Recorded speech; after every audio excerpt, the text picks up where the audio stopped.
जय श्री कृष्ण दोस्तों आज मैं अपने चैनल के माध्यम से आपको सोमवार का व्रत कथा, विधि, पूजन और ये किस लिए किया जाता है ये सब बताऊंगी।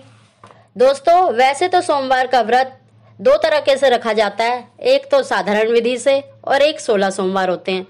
आज मैं जो साधारण विधि से सोमवार का व्रत रखा जाता है उसकी पूजन विधि, कथा सब सुनाऊंगी। उससे पहले दोस्तों प्लीज़ मेरे चैनल को सब्सक्राइब करें, बेल आइकन को दबाएं जिससे कि सारी वीडियो आप तक पहुंच सके। तो दोस्तों जो साधारण सोमवार है उसका व्रत चैत, बैसाख, सावन महीने से शुरू किया जाता है। इस व्रत में सोमवार को प्रातःकाल सुबह स्नान करके नहा धोकर अपना स्वच्छ होकर भगवान शिव जी का विधि पूर्वक पूजन करना चाहिए। इस व्रत को आप जब तक रखना चाहे तब तक रख सकती हैं, इसमें कोई खास नियम नहीं है। एक समय भोजन करना चाहिए और भोजन मीठा या नमकीन कैसे भी रख सकती हैं।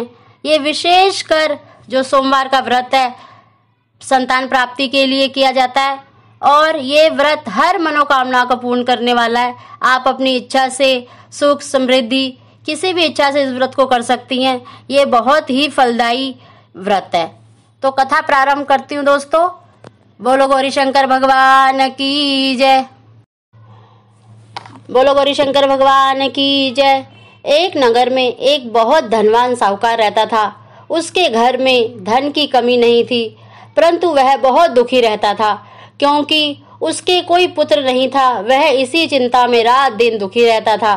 पुत्र की कामना के लिए वह प्रत्येक सोमवार को शिव जी का व्रत पूजन किया करता था तथा संध्या काल में भी मंदिर जाकर शिव जी के सामने दीपक जलाया करता था।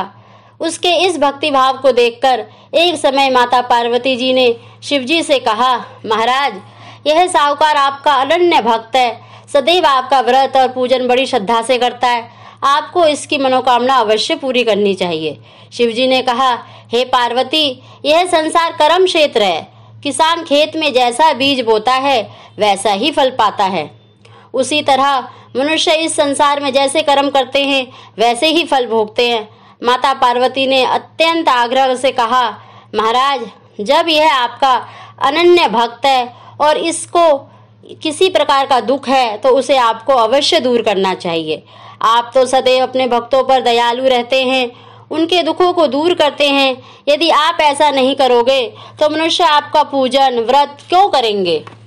माता पार्वती का ऐसा आग्रह देखकर शिवजी कहने लगे, हे पार्वती इसके कोई पुत्र नहीं है, इसी चिंता में यह अति दुखी रहता है। इसके भाग्य में पुत्र न होने पर भी मैं इसको पुत्र प्राप्ति का वर देता हूँ, परंतु वह पुत्र केवल 12 वर्ष तक ही जीवित रहेगा।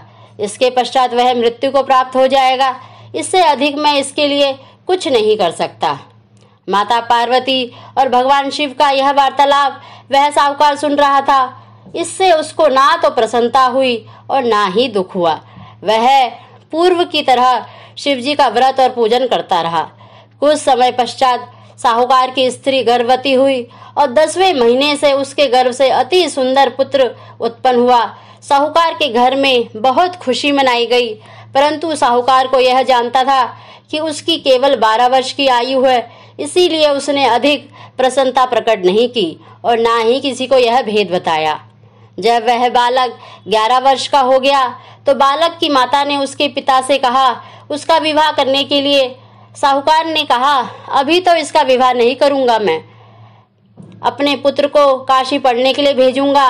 साहूकार ने बालक के मामा को बुलाकर उसको बहुत सा धन देकर कहा, तुम इस बालक को काशी पढ़ने के लिए ले जाओ और रास्ते में जिन जिन स्थानों में भी जाओ यज्ञ करते, ब्राह्मणों को भोजन कराते और दक्षिणा देते हुए जाना। दोनों मामा भांजे यज्ञ करते, ब्राह्मणों को भोजन कराते और दक्षिणा देते काशी जी की ओर चल पड़े। रास्ते में एक शहर पड़ा। उस शहर में राजा की कन्या का विवाह था, परंतु जो राजकुमार विवाह करने के लिए आया था वह एक आंख से काना था।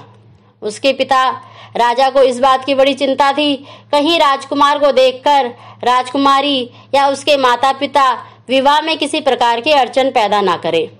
जब उसने सेठ के अति सुंदर लड़के को देखा तो मन में विचार किया, क्यों ना द्वारचार के समय इस लड़के से वर का काम कराया जाए। ऐसा मन में विचार कर उस राजकुमार के पिता ने उस लड़के और उसके मामा से बात की। वे राजी हो गए। फिर उस साहूकार और के लड़के का वर के कपड़े पहनाकर तथा घोड़ी पर बिठाकर कन्या के द्वार पर ले गए। सभी कार्य प्रसन्नता से पूर्ण हो गए। राजकुमार के पिता ने सोचा कि यदि विवाह भी इसी लड़के से करा लिया जाए तो क्या बुराई है। ऐसा विचार करके लड़के और उसके मामा से कहा, यदि आप फेरों और कन्यादान के काम को भी पूरा करा दें तो आपकी बड़ी कृपा होगी। मैं इसके बदले आपको बहुत सारा धन दूंगा।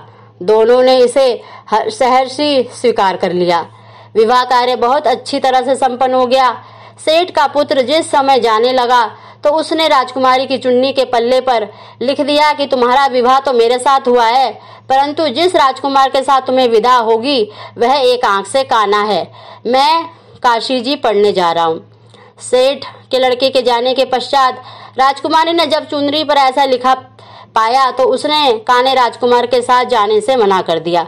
उसने अपने माता पिता को सारी बात बता दी और कहा, यह मेरा पति नहीं है, मेरा विवाह इसके साथ नहीं हुआ है। जिसके साथ मेरा विवाह हुआ है वह तो काशी पढ़ने गया है।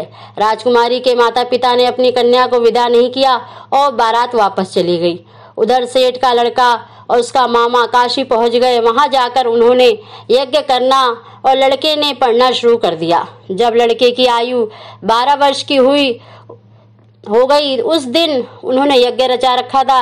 लड़के ने अपने मामा से कहा, मामा जी आज मेरी तबीयत कुछ ठीक नहीं है। मामा ने कहा, अंदर जाके सो जाओ। लड़का अंदर जाकर सो गया और थोड़ी देर में उसके प्राण निकल गए। जब उसके मामा ने आकर देखा कि उसका भांजा तो मृत पड़ा है तो उसको बड़ा दुख हुआ। उसने सोचा कि अगर मैंने अभी रोना पीटना मचा दिया तो यज्ञ का कार्य अधूरा रह जाएगा। अतः उसने जल्दी से यज्ञ का कार्य समाप्त करवाकर ब्राह्मणों के जाने के बाद रोना पीटना शुरू कर दिया। संयोगवश उसी समय शिव पार्वती जी उधर से जा रहे थे। जब उन्होंने जोर जोर से रोने की आवाज सुनी तो पार्वती जी कहने लगी, महाराज कोई दुखिया रो रहा है, इसके कष्ट को दूर कीजिए। जब शिव पार्वती वहां पहुंचे तो उन्होंने पाया कि वहां एक लड़का मृत पड़ा है। माता पार्वती कहने लगी, महाराज ये तो वही सेठ का लड़का है जो आपके वरदान से उत्पन्न हुआ था। शिवजी ने कहा, पार्वती इसकी आयु इतनी ही थी, यह सो भोग चुका है। तब पार्वती जी ने कहा, हे महाराज इस बालक को कुछ और आयु दो, नहीं तो इसके माता पिता तड़प तड़प कर मर जाएंगे। माता पार्वती के बार बार आग्रह करने पर शिवजी ने उसको जीवन दान दिया और शिवजी की कृपा से वह लड़का जीवित हो गया। शिवजी और पार्वती कैलाश पर्वत पर चले गए। शिक्षा पूर्ण होने पर वह लड़का और उसका मामा उसी प्रकार यज्ञ करते, ब्राह्मणों को भोजन कराते, दक्षिणा देते, अपने घर की ओर चल पड़े। रास्ते में उसी शहर में आए जहां उस लड़के का वहां की राजकुमारी से विवाह हुआ था। वहां आकर उन्होंने यज्ञ आरंभ कर दिया। उस लड़के के ससुर वहां के राजा ने उसको पहचान लिया और महल में लेकर गया। उसकी बहुत आव भगत की। फिर बहुत से दास दासियों सहित आदर पूर्वक अपनी राजकुमारी और जवाई राजा को विदा किया। जब वे अपने शहर के निकट आए तो मामा ने कहा कि मैं पहले तुम्हारे घर जाकर तुम्हारे माता पिता को खबर कराता हूँ। जब उस लड़के के मामा घर पहुंचा तो उसने देखा कि लड़के के माता पिता घर की छत पर बैठे थे। उन्होंने यह प्रण रखा था कि यदि हमारा पुत्र सकुशल लौट आया तो हम राजी खुशी नीचे उतर जाएंगे, नहीं तो छत से गिरकर अपने प्राण दे देंगे। उस लड़के के मामा ने आकर जब यह समाचार दिया कि आपका पुत्र आ गया है तब उनको विश्वास नहीं आया। तब मामा ने शपथ पूर्वक कहा कि आपका पुत्र अपनी पत्नी तथा बहुत सारा धन साथ लेकर आया है। तो सेठ प्रसन्न से भर उठा। सेठ सेठानी आनंद पूर्वक नीचे आए। बाहर आकर उन्होंने अपने पुत्र तथा उसकी पत्नी का भरपूर स्वागत किया। सभी प्रसन्नता के साथ रहने लगे। जो कोई सोमवार के व्रत को धारण करता है अथवा इस कथा को पढ़ता है या सुनता है उसके सब दुख दूर हो जाते हैं, उसकी समस्त मनोकामनाएं पूर्ण होती हैं तथा इस लोक में नाना प्रकार के सुख भोग कर अंत में सदा शिव लोक को प्राप्त होता है। बोलो गौरी शंकर भगवान की जय। दोस्तों इसके बाद आरती करें।